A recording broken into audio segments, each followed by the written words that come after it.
This isn't just a houseplant, it's a living sculpture. Chlorophytum comosum boni, the wild, curly rebel of the spider plant family. Petite, powerful, and born to thrive indoors. If you've ever killed a houseplant, this might be your redemption arc.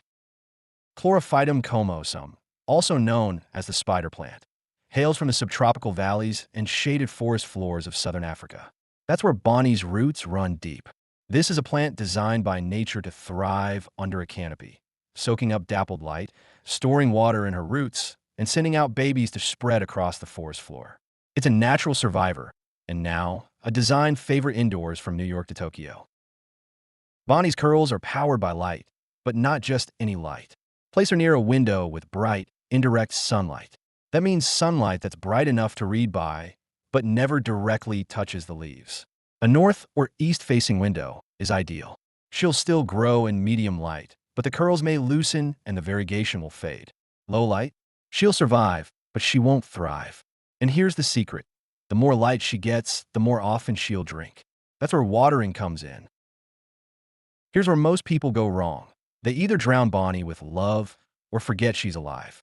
For a 6 to 8 inch pot, water roughly every 7 to 10 days, but never by the calendar alone. Instead, press your finger 1 to 2 inches into the soil. If it feels dry, time to water. If it's still moist, wait a few more days. Larger pots, like 10 inches and up, hold moisture longer.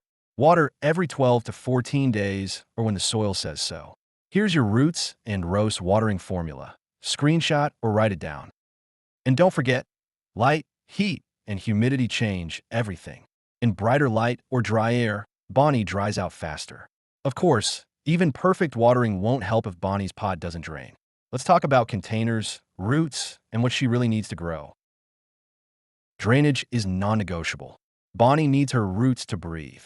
If water sits at the bottom of a pot with no drainage, you're not watering, you're drowning her. Always choose containers with drainage holes. No exceptions. Our top picks? Terracotta. It breathes and wicks moisture. Glazed ceramic, stylish and functional. Or a nursery grow pot tucked inside a decorative cover. Beauty and airflow in one. Avoid pots with no hole unless you're double potting with precision.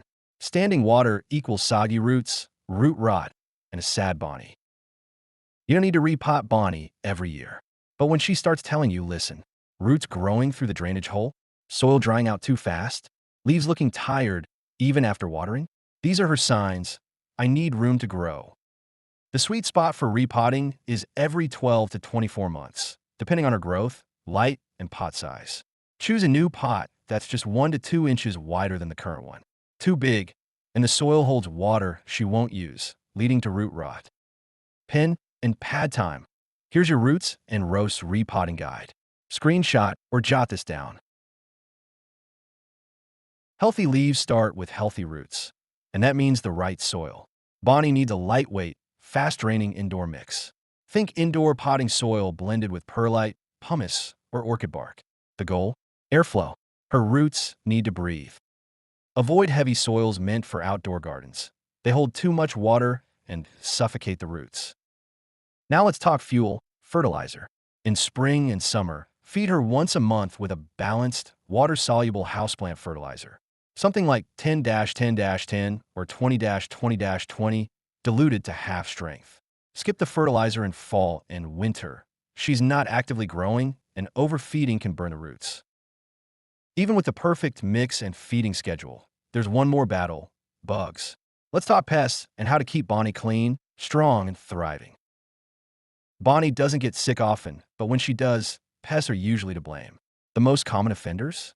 Spider mites, fungus gnats, and aphids. Spider mites spin fine webs and suck sap from the leaves. You'll see stippling or dry patches. Fungus gnats show up when soil stays too wet, tiny black flies that hover around the base. Aphids? They cluster on fresh growth and leave sticky residue behind. The fix? Prevention first. Let the soil dry between waterings. Keep air moving. And wipe her leaves down monthly with a damp cloth or neem oil. Roots and roast pest patrol. Screenshot or write this down. Once Bonnie's pest-free and thriving, you'll notice something beautiful: babies. Let's talk spinnerets and the easiest way to multiply your plant family. One of the best things about Bonnie, she multiplies herself. As she matures, you'll see long, arching stems with curly little spinnerets. That's her way of saying, I'm thriving. You can leave them attached for a full, cascading look, or snip one off once roots start forming underneath. Pop that baby into water or fresh soil, keep it moist, and in a few weeks, boom, you got a brand new plant. It's one of the easiest propagation processes in the plant world. No rooting hormone, no stress. Bonnie's more than just low maintenance. She's a vibe. Her compact size and spiraling leaves fit anywhere, from a sunny shelf to a minimal desk or hanging in a boho macrame cradle by the kitchen sink. Whether it's a coffee shop, creative studio, or a bathroom with bounce, Bonnie softens sharp corners and brings motion to any room. So whether you're styling your home, gifting a friend, or just trying not to kill your next plant, Bonnie's got you. Let's wrap this up. Pro tip: if your tap water has chlorine or fluoride, and most city water does, Bonnie might show it in her tips. Use filtered water, rainwater, or let tap water sit out uncovered for 24 hours before watering. And don't forget, rotate your plant every week. Bonnie grows toward the light. Rotating her keeps the shape even, balanced, and beautiful. You got the tools. Now let Bonnie thrive. If you learned something today, drop a comment, share it forward, or tag us when your Bonnie starts to bloom. And remember, we're building more than plant care. We're growing culture, one leaf, one cup, one community at a time.